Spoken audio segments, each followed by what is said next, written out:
kind of dictionary do you use? Bilingual or monolingual? Today, I'm on a mission to convince you to switch to an English dictionary. There is a good reason for this.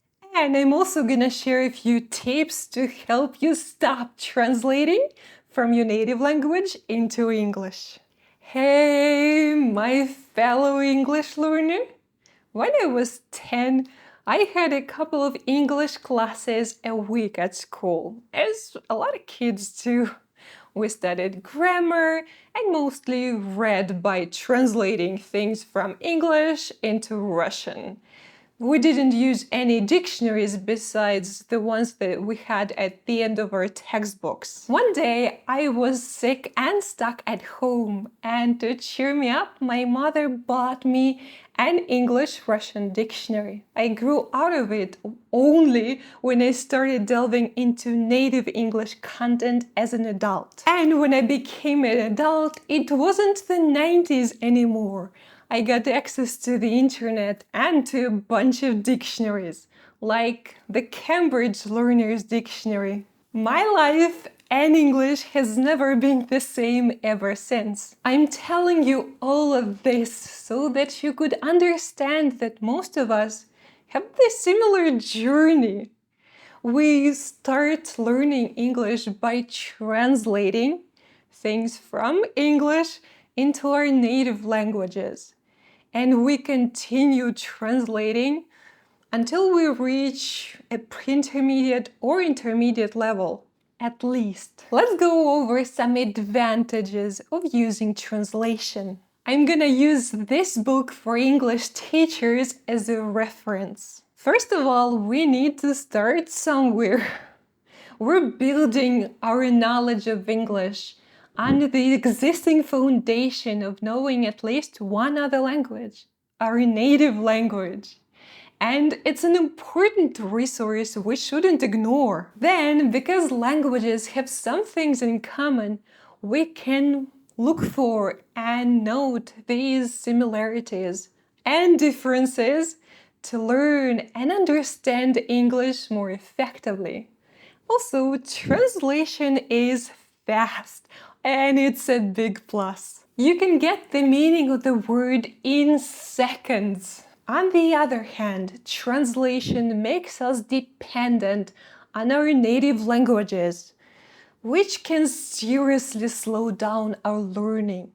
And more importantly, languages are not exactly the same. So when we're translating things from English into our native tongues, we can miss some important meanings and details. Not all English words have direct equivalents in every language. Also, even though translating a word is easier and takes less time, understanding a word in English takes more mental effort, which in turn leads to understanding and memorizing this word better and for much longer. If you stop switching from English into your native language and back all the time, you're gonna stay in the English environment for longer, which means you're gonna learn English faster.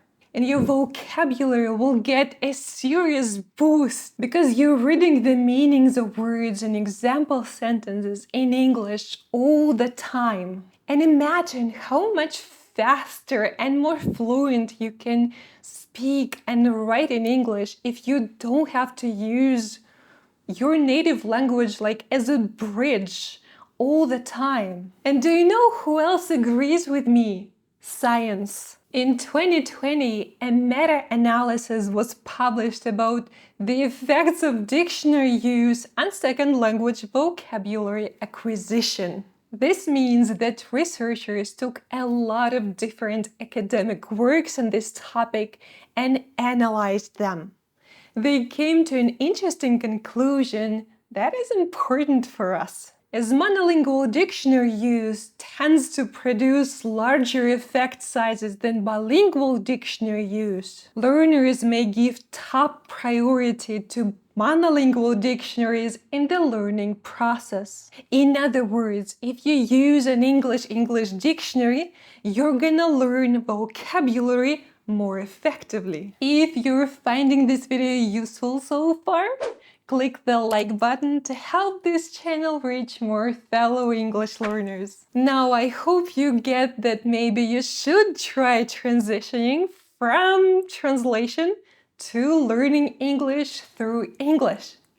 Here are a few tips from my personal experience to make this transition less painful. Use a learner's dictionary, especially at first. The Cambridge and Oxford Learner's Dictionaries are awesome. Listen and read stuff that is not too difficult. Like, it's better to have no more than 4 to 5 new words on a page in a book you're reading.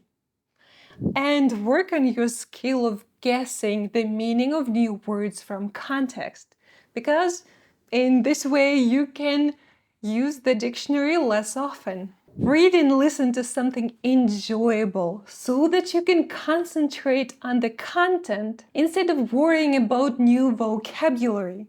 If you look up words less, it's not as annoying. Learn to deal with the discomfort of not knowing everything. You don't need to understand every single word to enjoy something. Also, try to produce more content in English. Write comments on social media, start a journal, make notes and plans in English while studying. Start thinking in English. I've come full circle back to translation dictionaries because I'm learning another language. I translate vocabulary from Greek into English and sometimes Russian all the time. I plan to slowly start switching from translation to monolingual dictionaries at around B1 level, as I did with English. If you're curious and want to learn more about English dictionaries, I compare quite a few of them in these 2 videos. Thank you so much for watching and see you next time with more awesome language content.